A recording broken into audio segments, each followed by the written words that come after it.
cuma bagi kuat. Kita nak support betapa iman kita mengatakan bahawa telah benarlah Allah yang Maha Agung.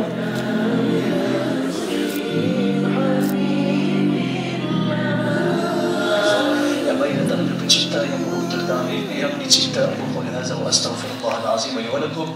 Wassalamu alaikum warahmatullahi taala wabarakatuh.